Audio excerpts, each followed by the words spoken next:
buenas tardes, estamos en otras charlas con Café a Distancia y hoy vamos a platicar con Alejandro Rosas, quien como saben es este gran divulgador de historia y escritor, y hoy vamos a detenernos para platicar uno de los ejemplares que está siendo parte de esta colección de Vientos del Pueblo, editado bajo el sello del Fondo de Cultura Económica, en donde Alejandro pues nos va a hablar de Leona Vicario, este personaje pues femenino, entrañable y que además está en una edición ilustrada y que la verdad me pareció un ejercicio muy interesante para adentrarnos a los que ya conocemos a ciertos personajes históricos, pero también a poder adentrarnos en la historia también para aquellos que no. Así que bienvenido, Alejandro, y muchas gracias por estar con nosotros. ¿Cómo estás? ¿Qué tal, Giselle? Muchas gracias por la invitación. Es un gusto estar contigo platicando de Leona Vicario.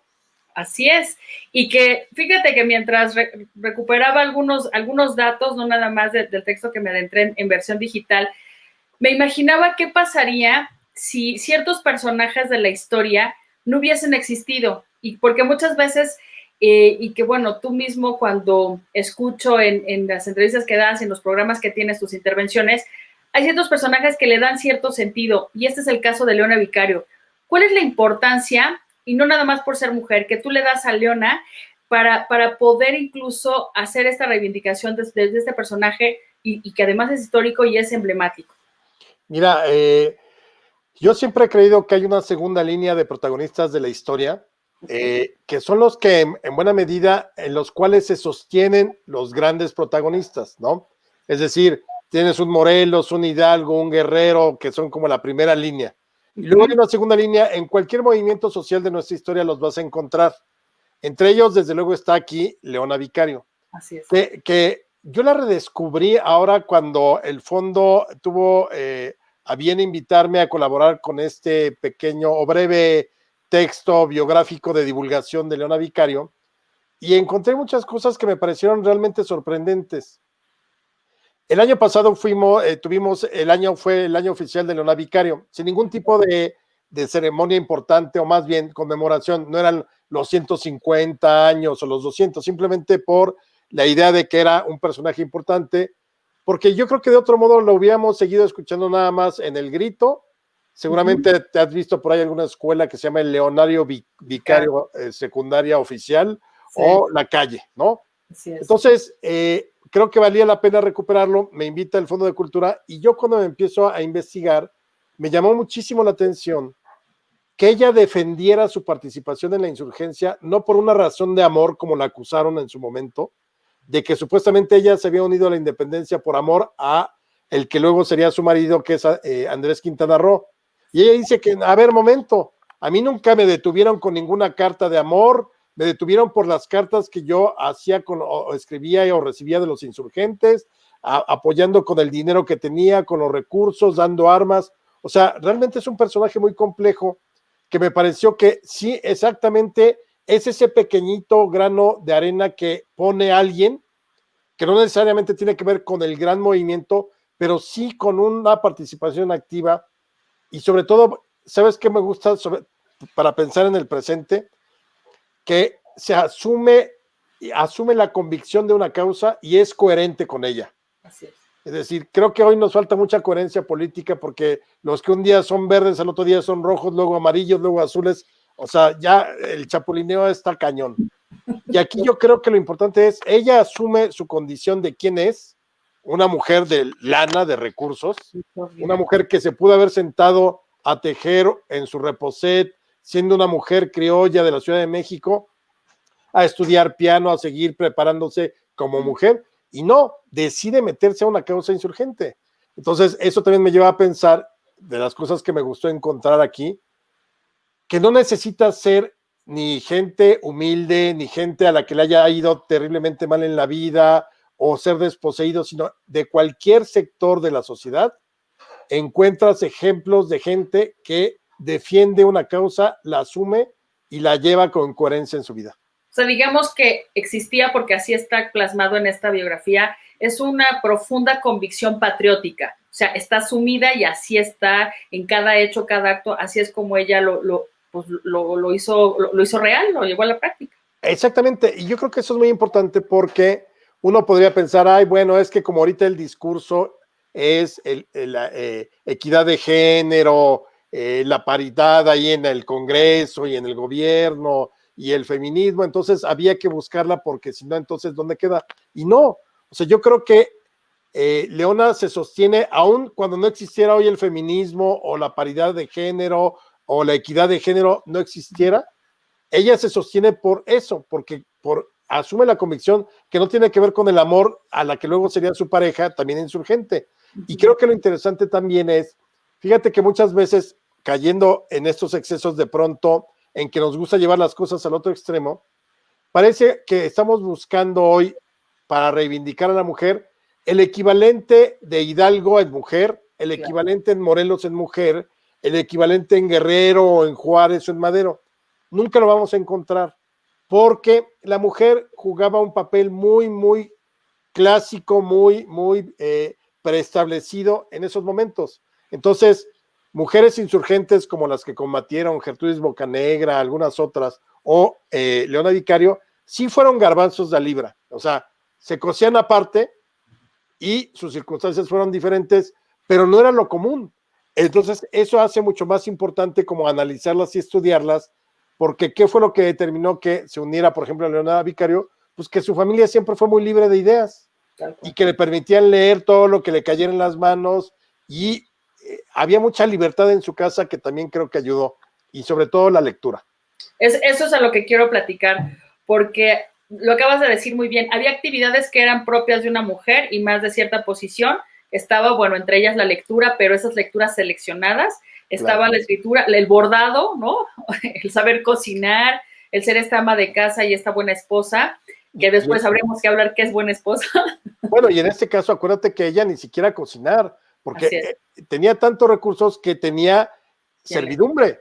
Así es. Tenía gente que le ayudaba para todo, entonces ella podía cultivar las artes, aprender a tocar el piano, el bordado, ese tipo de cosas, pero así como cocinar o saber de las artes domésticas de ningún modo. Y sin embargo, poco le importó eso cuando se va con la causa insurgente y que se fuga porque es descubierta y toda esa historia que yo cuento en este episodio del Fondo de Cultura Económica. Que ahora, en esta cuestión de la lectura, me encanta cómo define la lectura y que además la asume también como una actividad libertadora, o sea, es decir, de qué manera ella podía tener argumentos y podía seguir dando vida a lo que ella misma quería hacer. Entonces, esto que mencionas de hacer esta, vamos a decir así como comparaciones o buscar quién es la persona en femenino que podría ser estos personajes, me parece que en el caso de ella no, lo dices muy bien, es compleja, pero además es atípica y adelantada a su época. Entonces, esta cuestión de la lectura, ¿cómo tú lo leíste a partir de lo que estudiaste más sobre ella? Digo, porque es bien conocido que era una lectora ávida. Sin embargo, esas lecturas la llevaban a otros niveles y a otras cuestiones, incluso hasta de discurso. Es que yo creo que efectivamente, mira, quizá porque también hay como una especie de mito. El que lee mucho es buena persona, no necesariamente. No necesariamente. Puede ser un desgraciado y leer mucho. Pero lo que sí creo es que el que lee mucho se le expande el pensamiento de manera natural. O sea, ni siquiera tiene que decir, voy a leer este libro para que se me expanda el pensamiento. Es algo que ocurre. Entonces, yo me imagino perfecto a Leona Vicario leyendo de todo, porque leía de todo lo que podía tener el acceso, pero era desde mitología griega, pero también desde luego religión, pero también novela o lo que podía hacer, y todo eso le fue dando un pensamiento mucho más amplio de lo que hubiera podido tener cualquier mujer de su misma condición social en la Nueva España, en la Ciudad de México, en 1810, 1813. Entonces, leer es resistir, lo ha dicho Benito Taibo, mi querido amigo. Así es. Y creo que para ella leer fue el trampolín desde el cual empezó a ver que coincidía mucho con las ideas insurgentes, que de seguramente supo a través del primer novio del que cuento ahí, porque era abogado y que además tiene que salir huyendo del país porque estaba involucrado su padre en el movimiento de 1808, y seguramente también lo supo por el tío porque tenía su despacho de abogado y porque además una sociedad tan cerrada como la era la novohispana y más los criollos, seguramente escuchó cosas y todo eso junto con la lectura y el pensamiento libre, pues de pronto la pusieron en el lugar de, sí quiero esto. Claro. Sí quiero América para los americanos, y no en el sentido gringo, sino en el sentido de nosotros somos los criollos que ya tenemos muchas generaciones de nacer aquí, esta es nuestra tierra. Entonces, yo no creo que tampoco fue una gran conversión que dijeras, wow, es que es increíble. No, creo que su vida y su formación la llevó simplemente por un sendero que terminó naturalmente en la insurgencia. Así es. Ahora, pensemos también en rescatar a este personaje, porque también dices, es una edición muy corta y me imagino el trabajo también que tuviste que hacer para sintetizar, pero creo que destacas puntos muy importantes. Me gustaría que nos hablaras también de la cuestión de escritura, o sea, ella también se dio la tarea también de escribir y de hacer esas quejas, pero por escrito, que muchas veces son más sinceras y a la vez más complejas, porque tienes que explicar que a veces, bueno, ahorita como estamos conversando tú y yo, es mucho más sencillo que cuando necesitas que las personas cuando lo estén leyendo lean lo que quieres exactamente decirles. Entonces, en este sentido, ¿qué encuentras también en su escritura? Claro, mira, en ese caso yo creo que hay varias cosas importantísimas que yo descubrí también, o me descubrí para mí. Yo no sabía que ella podía ser considerada como la primera periodista, y claro, o sea, escribía artículos a favor de la insurgencia que fueron publicados por periódicos insurgentes en el campo de Morelos, o que finalmente ayudaron a otras piezas literarias también en esa época de la insurgencia. Entonces, fíjate, es una persona que no solamente desarrolló la literatura o las artes o la música, sino también tenía talento para la pluma y se sentó a escribir ideas sobre la insurgencia en un momento en que realmente, si de por sí ya eran escasas las insurgentas, más aún las que escribieran para dar a conocer las ideas, y creo que ella es muy interesante.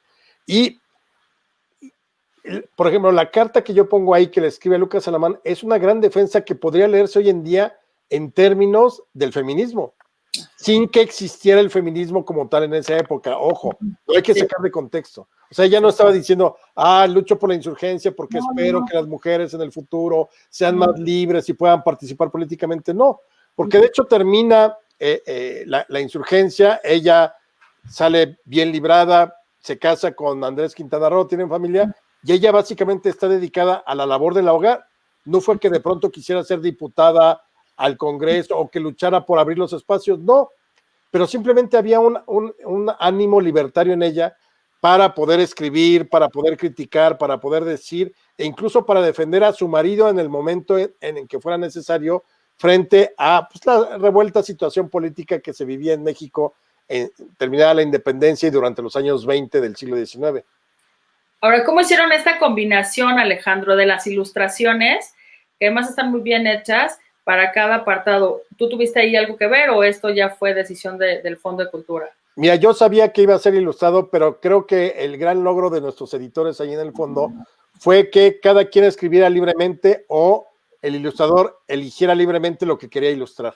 Excelente. Creo que es una ilustración muy ya del siglo XXI, mucho más cercana a lo que podría ser una novela gráfica en términos del gráfico. No es una novela gráfica, desde luego, pero los dibujos y las ilustraciones, perdón, son más parecidas a eso. Y entonces nuestro ilustrador decidió qué quería ilustrar de todo el texto y en qué momento y demás. Yo creo que es una combinación que salió muy bien porque se complementa el discurso y porque realmente creo que está muy padre la ilustración que acompaña al discurso del texto, ¿no? Claro. Creo que es un buen acierto y se vuelve mucho más atractivo el libro. Sí, bueno, ahí Daniel Silva Páramo, que es el ilustrador, la verdad hizo una ilustración muy linda. Yo me quedo con la tercera, que es esta imagen de Leona, impresionante, que incluso puedes hasta sentir el viento como mueve un vestido. Bueno, fue mi favorita. ¿Cómo crees tú que pudiera a esta distancia leerse? Porque mencionas en varias otras respuestas que su discurso es vigente, ¿no? ¿Cómo podríamos leer hoy a Leona Vicario sin este sentido feminista? Por un lado, yo recupero lo que nos dijiste al principio, que es esta convicción patriótica.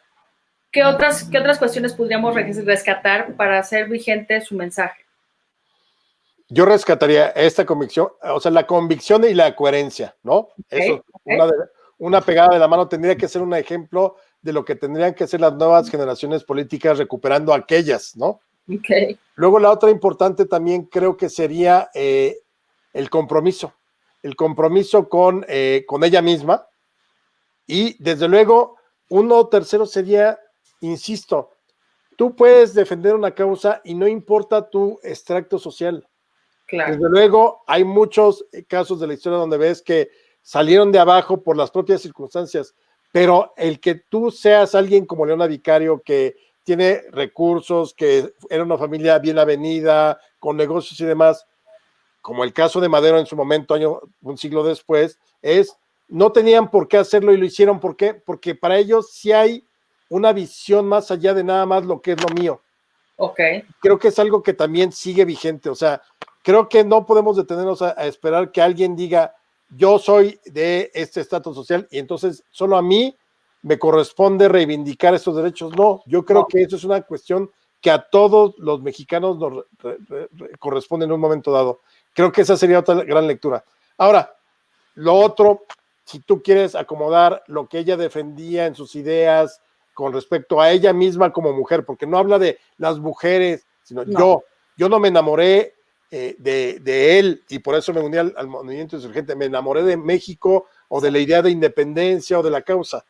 Incluso dice, a mí las cartas con las que me aprendieron eran políticas, no había una carta de amor, ¿no? Así.